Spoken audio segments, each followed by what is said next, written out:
कलयुग ने कहा मेरा क्रम है आने का, आप चाहें तो मुझे कुछ स्थान दे दीजिए, मैं वहीं रहूंगा। परीक्षित जी बोले ठीक है, मैं तुम्हें कुछ स्थान दे रहा हूं, तुम वहीं रहोगे। अब एक बात हम संकोच के साथ कहते हैं, और संकोच हमको नहीं होना चाहिए, आपको होना चाहिए, पर हम तो फिर भी थोड़े सकुचा जाते हैं बात बोलने में। अगर इन 5 स्थानों में से एक स्थान में भी आपका प्रवेश हो रहा है, आज ही अपने आप को रोक लीजिए।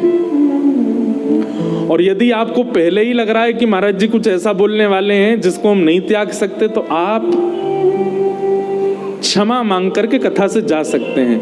क्योंकि कथा सुनने के बाद यदि आप इन 5 स्थानों पर गए तो पहले तो पाप 1 लगते थे, लेकिन सुनने के बाद यदि गए मल्टीप्लाई इनटू 1000 होके लगेंगे। इसलिए या तो कमर कस के बैठिए आज कथा में कि हम इन 5 स्थानों पर अब नहीं कभी प्रवेश करेंगे। कौन कौन से स्थान हैं? द्यूतम पानम स्त्रियः सूना यत्र धर्मश्चतुर्विध पुनश्च याचमानाय जात रूप मदात् प्रभु। सबसे पहला द्यूतम, जुआ, उसमें कलयुग का निवास है। जुए का मतलब सीधा होता है धन को दांव पर लगाना। यदि कोई व्यक्ति धन को दांव पर लगाता है, लक्ष्मी को दांव पर लगाता है, जय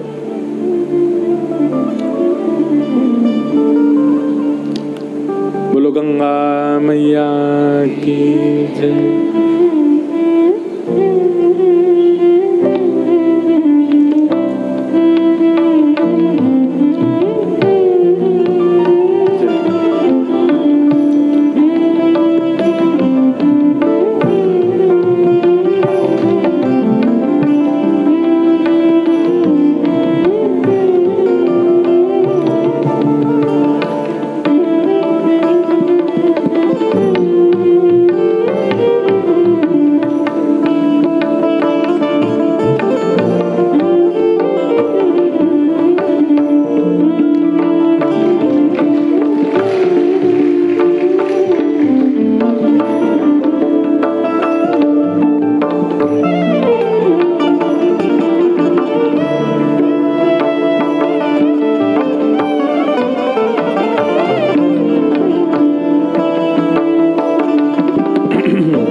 प्रातः वंद्य श्री भगवत धाम वाले पूज्य महाराज जी,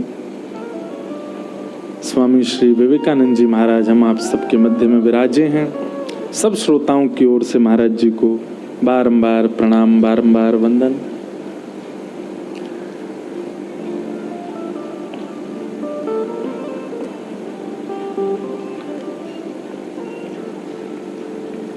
द्यूतम, जुआ, धन को जहां भी दांव पर लगा दिया जाता है उन सब में कलयुग का निवास।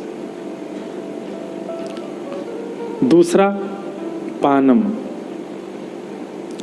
मद्यपान और किसी भी व्यसन वस्तु का पान सेवन, उसमें कलयुग का निवास है।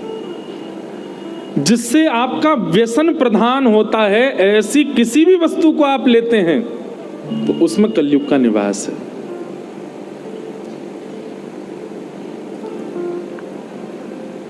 एक बात कहें, चाय भी एक प्रकार का व्यसन है। पहले हमको भी था ये व्यसन, अब छोड़ दिया। अब व्यसन नहीं है चाय का। अब तो देखो, उसको व्यसन मतलब वो चाहिए ही चाहिए, ये व्यसन होता है। लेकिन मिल जाए तो ठीक है, नहीं मिले तो कोई दिक्कत नहीं, ऐसी स्थिति में रहो। और ऐसी स्थिति हर वस्तु के प्रति रखो सिवाय ठाकुर जी के। भैया व्यसन करना ही है तो ठाकुर जी को कर लो, ठाकुर जी का व्यसन कर लो, श्री राधा नाम का व्यसन कर लो, कृष्ण नाम का व्यसन कर लो। ये तो चाहिए, या के बिना काम नहीं चलेगा। तो तो पहले तो हमें भी था, पर अब धीरे धीरे हमने छोड़ दिया। अब हमको कोई जरूरत फर्क नहीं पड़ता, मिले तो अच्छा, नहीं मिले तो कोई दिक्कत नहीं। पर यह भी एक व्यसन है। अब लोग बाग बड़े चतुर होते हैं, आपको पता है। एक जगह में यही बात कह रहा था, तो एक व्यक्ति मुझसे आके बोला, महाराज जी हम पीते हैं पर कभी कभी पीते हैं दूसरी वाली चीज। ताली कौन बजाएगो भाई? वाह। चाय के लिए नहीं बोला, वो दूसरी वाली सोमरस, कड़वी शरबत, उसके लिए बोल रहे थे। बोले महाराज जी आज आप कथा में कह रहे थे कि चाहिए ही चाहिए, वो व्यसन होता। हमको चाहिए ही चाहिए नहीं, कभी कभी, महीना 2 महीना 4 महीना 6 महीना में तो छूट है। मैंने कही दारी के खुद तो जावेगो नरक में, मुँह ले जाएगो, मुँह ते हामी करवानो चारो है। लोग बहुत चतुर होते। कथा इसलिए बड़ी समझ के संभल के करनी पड़ती है, लोग कहां से क्या बात ले जाएं।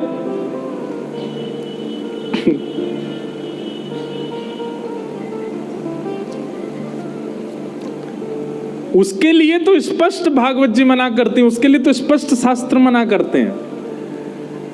हम तो छोटे व्यसनों की बात कर रहे हैं, जैसे चाय, जैसे कॉफी, जैसे ये कुछ ऐसे व्यसन हैं जो मिले ना मिले चले, ठीक है। वो तो बहुत बड़ा वाला व्यसन, वो साल में एक बार भी अलाउ नहीं है, जीवन में एक बार भी अलाउ नहीं है,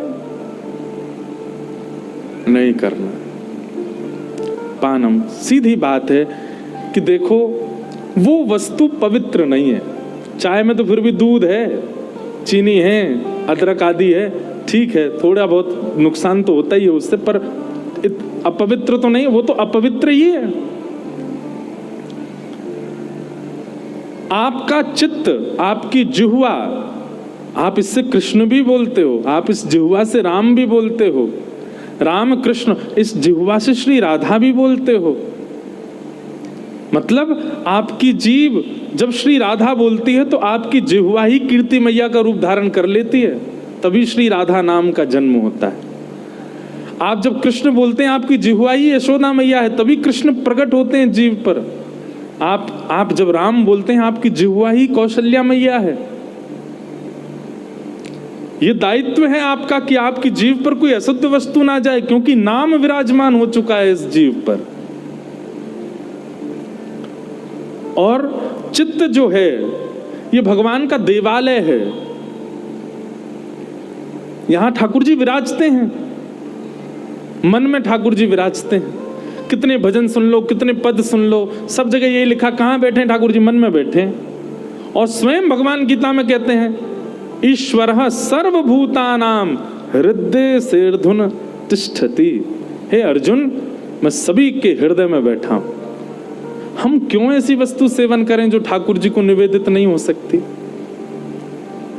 पानम, इसलिए उसमें पानम के अंदर मांस भक्षण भी आ जाता है। मांस भी नहीं खाना चाहिए, मांस भी नहीं खाना, अंडा भी नहीं खाना, आदि आदि ये सब दूषित वस्तु नहीं खानी।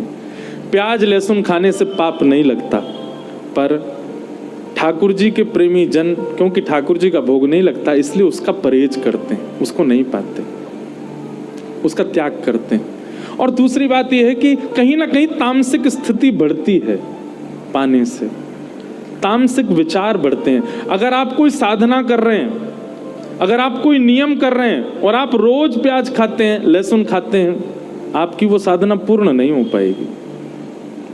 कहीं ना कहीं आपकी इंद्रियां आपके वश से परे होती हैं तामसी वस्तुओं के सेवन से, इसलिए वो साधना में बाधा है। बाकी उससे पाप नहीं लगता, लेकिन मांस मदिरा आदि ये सब तो पाप के भाव हैं। तो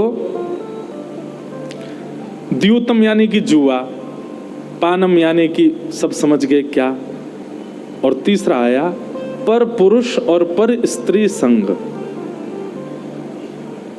इन सबके प्रति विवाह के बाद एक पत्नी व्रत, विवाह के बाद एक पति व्रत ये धारण करना, उसके बाद उपरांत किसी के। अब इसमें भी बड़े, एक आया मेरे से बोला विवाह से पहले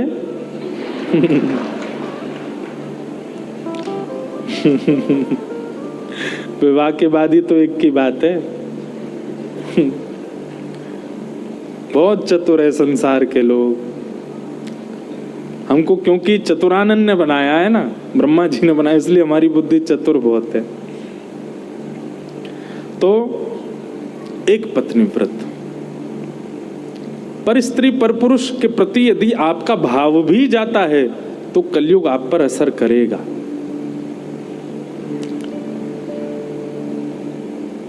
और चौथा स्थान है सूना, यानी कि हिंसा,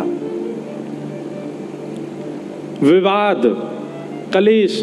कई बार ऐसा होता, आज ही महाराज जी कहाँ गए पता नहीं, दिख ही नहीं रहे। हम और महाराज जी बात कर, अब ढूंढो नहीं, देखो इधर ही। आज ही हम लोग बात कर रहे थे, कोई बात ऐसी सुनने में आई, मैंने महाराज जी रहने दो, 3-4 दिन की कथा और है। वैष्णव का स्वभाव है विवाद में नहीं पड़ना चाहिए।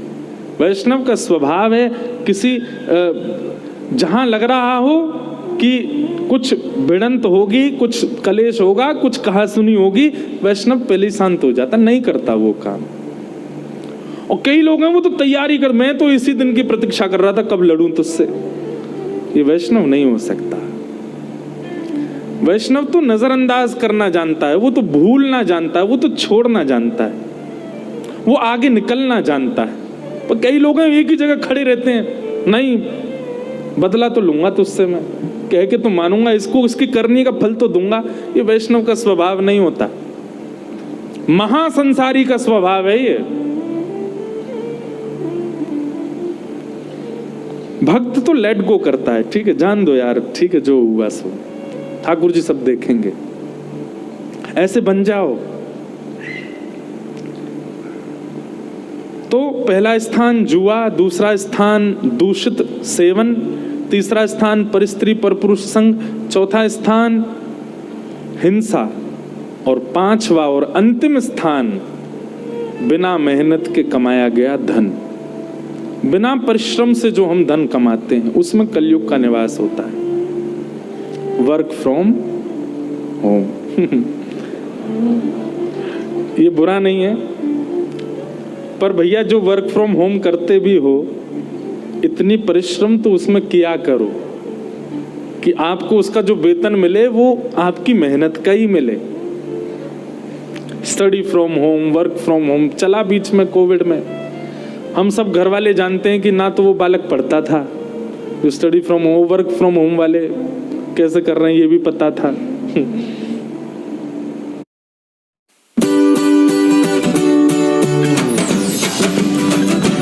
Zepto, 10-min grocery delivery. कई लोगों की वीडियो कॉन्फ्रेंस होती